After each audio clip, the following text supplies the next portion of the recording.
10 de 13 procesados en el caso Purga recibieron una sentencia. La fiscalía señaló al ex asambleísta del Partido Social Cristiano, Pablo Muentes, a la expresidenta de la Corte Provincial del Guayas, Fabiola Gallardo, y al ex juez Johan Marfetán como líderes de la estructura de delincuencia organizada. Esta es la entrevista de Fausto Yepes. Hoy con...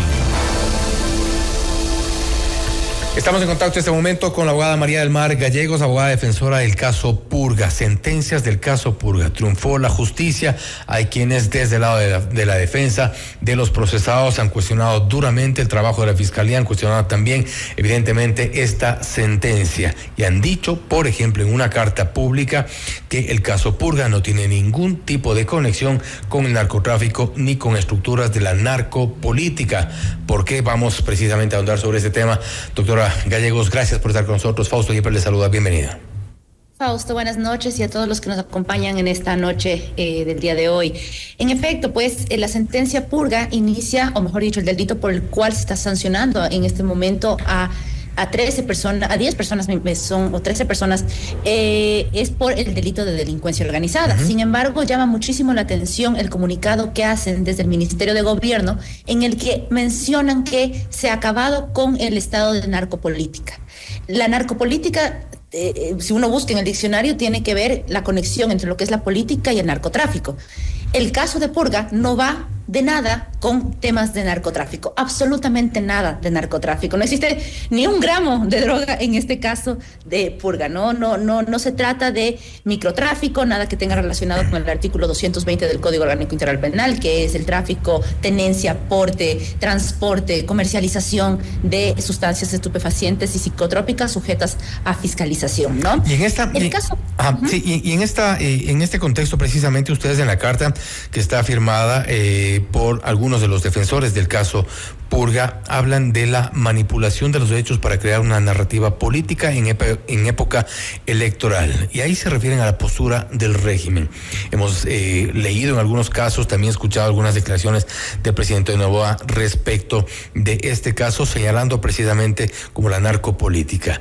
¿Es esto se está utilizando como un tema electoral, político, de coyuntura?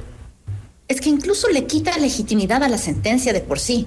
Nosotros fuimos sentenciados el día lunes que estábamos en feriado. Y pues todos creemos y queremos creer que es un fallo en derecho. Pero cuando sale el Ministerio de Gobierno, que es la función ejecutiva, anunciando que están contentos con lo que ha hecho su función judicial, porque ha acabado con la narcopolítica, hace que pierda legitimidad incluso la sentencia realizada por la doctora Camacho, Córdoba y Aguirre. Porque, como repito, no existe absolutamente nada de narcotráfico en esta audiencia. Es un tema de delincuencia organizada que tiene que ver con cohecho y un presunto peculado y un tema de prevaricato. Nada que ver con drogas. Y por supuesto, entonces, que esto cala en el imaginario social. Y pensamos nosotros que este caso está relacionado de alguna manera con temas de narcotráfico o con temas de GDOs. Y esto no es cierto. Y por supuesto, entonces, que la narrativa que construye el gobierno a puertas de elecciones es para decir estamos luchando contra la criminalidad. ¿Se está el gobierno equivocadamente o mañosamente adjudicando un tema judicial? Es que yo creo que incluso es mañosamente, porque porque deberían haber estudiado, o yo creo que tienen los asesores suficientes para investigar un poquito más de qué viene el caso.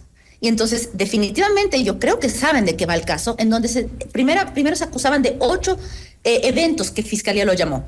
Eventos que son tráfico de tierras, fito, que es lo único que algo tendría relacionado con un tema de GDOs, fito, el tema acciones administrativas, el Cuerpo de Ingenieros del Ejército y Banco del Pacífico. Uh-huh. Esos son los eventos por los cuales Fiscalía inició el proceso.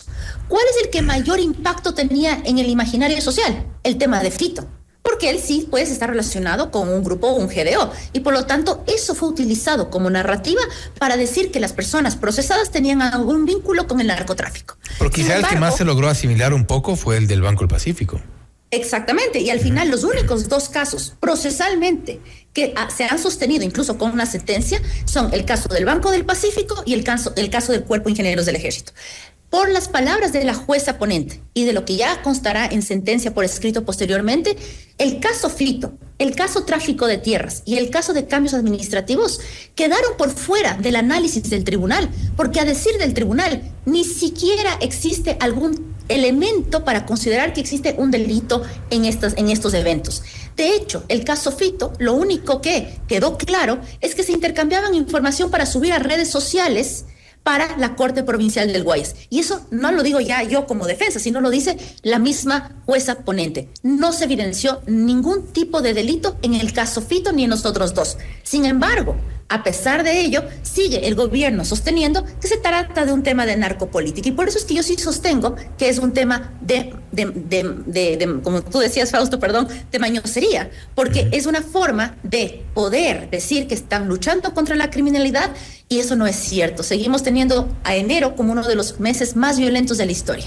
Y estos procesos politizados no ayudan a disminuir la violencia, ni mucho menos el narcotráfico. Pero muy posiblemente los asesores no habrán leído, no se habrán inteligenciado un poco sobre lo que está detrás del caso Purga.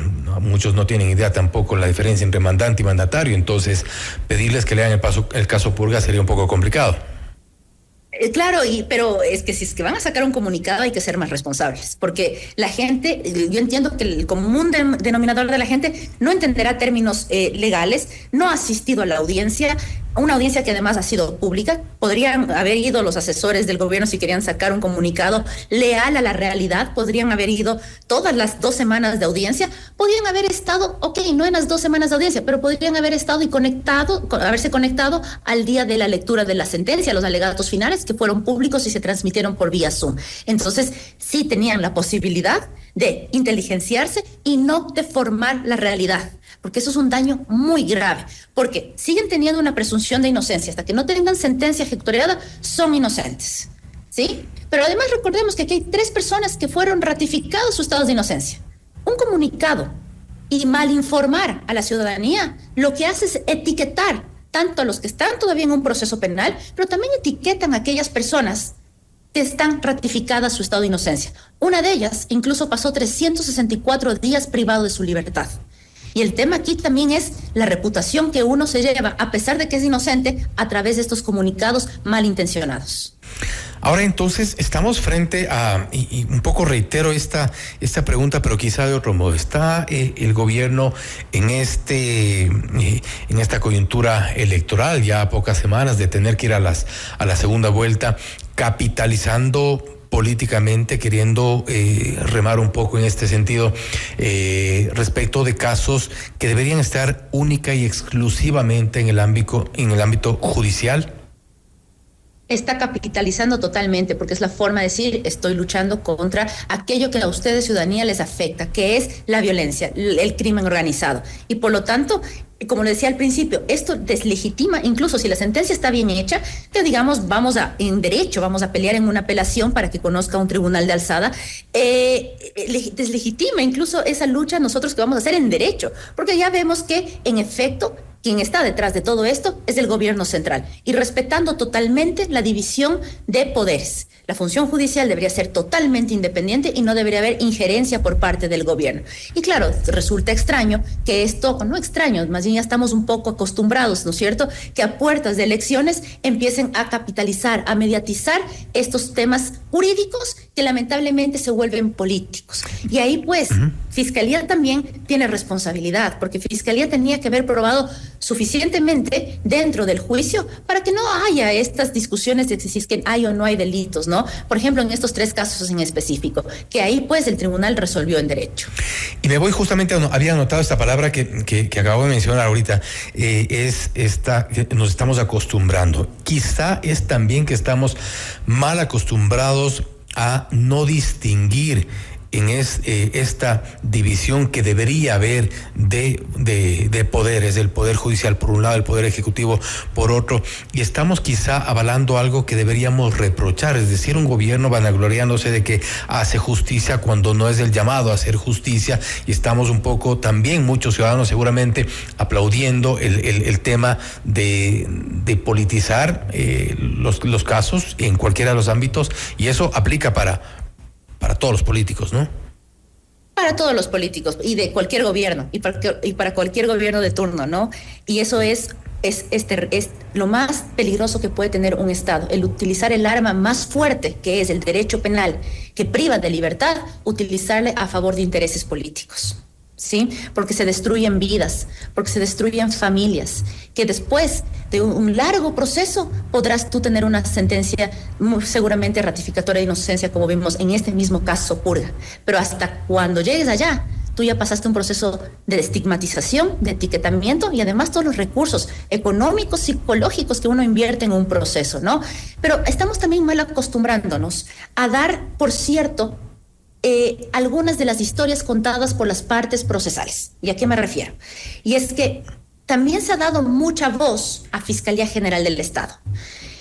Fiscalía General del Estado en los últimos años ha utilizado sus redes sociales para dar a conocer de manera pública los casos que está llevando y les ha puesto estos nombres a cada uno de los casos, ¿no? Y lo que tenemos que entender como ciudadanía y como medios de comunicación es que lo que cuenta la Fiscalía es una parte de la historia, porque la Fiscalía es parte procesal, es sujeto procesal, es decir, es uno de los jugadores de la cancha. Y lo que hacemos generalmente, la ciudadanía y los medios de comunicación tradicionales, lo que hacen es tomar como cierto lo que dice Fiscalía cuando es un sujeto procesal. Y esta verdad, que es esto que es contado por Fiscalía, que no es verdad absoluta, porque también están las otras partes procesales que tienen su verdad, definitivamente que esto que damos como por cierto a lo que dice Fiscalía está influyendo en lo que deciden los tribunales. Pero si encima tengo al Estado central, al gobierno central, encima de los casos, ¿de qué independencia hablamos? Pero yo he pensado mucho también sobre eso que planteé, y un poco apartándonos del caso Purga como tal, de este evento coyuntural, y es esta dinámica en plena era de la comunicación, donde hemos tenido ya, tuvimos una década de un gobierno en el que intentaba todos los sábados posicionar una verdad, su verdad, y tenía evidentemente, tenía su fiscal, tenía sus jueces, tenía su justicia a la carta. En algunos casos se escuchaba el sábado una sentencia y el lunes se la ejecutaba simplemente.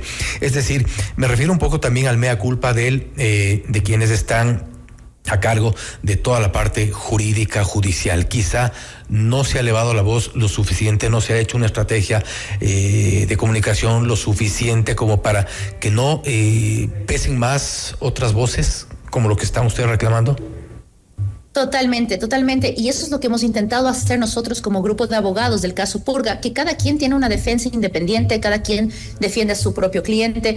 Hemos intentado unir nuestras voces y sacar comunicados para tratar de equiparar lo que dice Fiscalía, lo que dice el gobierno central. De hecho, nosotros no íbamos a sacar absolutamente nada, íbamos a respetar la decisión. Pero es la primera vez que veo un grupo de abogados que deciden elevar un poco su voz en reclamo a este caso en particular, sí, pero usted se ha referido a una dinámica que se ha mantenido durante algunos años y no viene de ahora, no es de estos años, ya lo hemos visto por muchos años. ¿No es esto también quizá un llamado a que se retome esta idea? Estoy totalmente de acuerdo. Yo creo que los gremios de abogados tienen que ser mucho más fuertes, los gremios de abogados tienen que ser independientes y realmente ser quienes representan a los abogados. Hemos visto también, Fausto, en los últimos días noticias también de abogados que tienen ciertas causas y que terminan siendo amenazados o perseguidos, utilizando la misma herramienta de denuncias para que sean procesados por Fiscalía. Eso no es correcto. Mientras uno hace un trabajo transparente y honesto y mientras uno litiga y sean los tribunales los que deciden, no tienen por qué perseguir ni amenazar a abogados. ¿Sí? No nos permiten hacer nuestro trabajo. Y entonces yo estoy de acuerdo contigo en que es momento en que los abogados alcen su voz y debería existir un gremio de abogados mucho más fuerte del que ya existe, porque en Quito y en Guayaquil existen gremios de abogados colegiados que en verdad nos representen, ¿no? Y eso es lo que hemos intentado nosotros como abogados del caso Purga, unirnos entre nosotros para hacer eso frente a este atropello, porque sí nos sentimos atacados no solamente por nuestros defendidos, sino también nosotros sentimos que de alguna manera se nos etiqueta y se nos estigmatiza a nosotros cuando sacan comunicados como este tema de la narcopolítica. Y bueno, hemos visto también algunos abogados y creo que también eso es un tema para repensarlo sin necesidad de reprochar o no, pero litigando en Twitter o en X, y eso creo que tampoco es al menos lo deseable.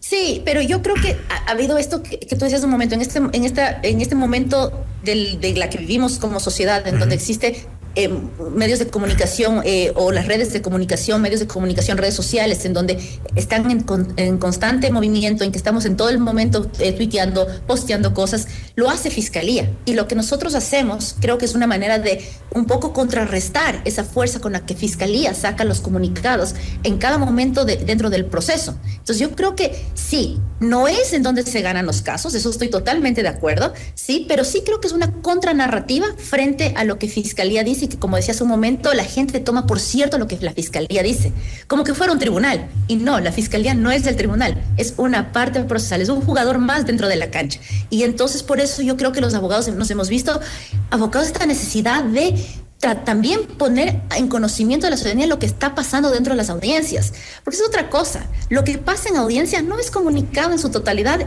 en la red, en los medios de comunicación o en las redes sociales de Fiscalía, ¿sí? Porque obviamente no les conviene, está bien, porque es su trabajo y lo respeto, ¿sí? Pero para nosotros también es una forma de expresarnos y decir lo que está pasando en audiencia. Mira, algo que es súper importante que la ciudadanía conozca. Se hablaba de, por ejemplo, visitas a la isla Mocolí del señor asambleísta o exasambleísta Pablo Muentes. Esa prueba fue declarada por el tribunal de ilegal porque fue mal practicada por la Fiscalía. Y esas cosas no conocemos. Entonces somos nosotros los abogados que intentamos de alguna manera dar a conocer lo que sucede dentro de una audiencia. Y ahí lo que mencionaba hace un momento, que creo que es importante, saber llegar a la gente, sobre todo. Y esto aplica para cualquier ámbito. María del Mar, nuevamente gracias por haber estado con nosotros. Gracias, Fausto. Una buena noche. Una buena noche. La abogada María del Mar Gallegos, abogada defensora dentro del caso Purga, hablando sobre las sentencias del caso Purga y un cuestionamiento que junto a otros abogados se ha hecho a varias publicaciones respecto del caso que supuestamente se estaría politizando. Esto es Notimundo Estelar, siempre bien informados. Usted está escuchando Notimundo.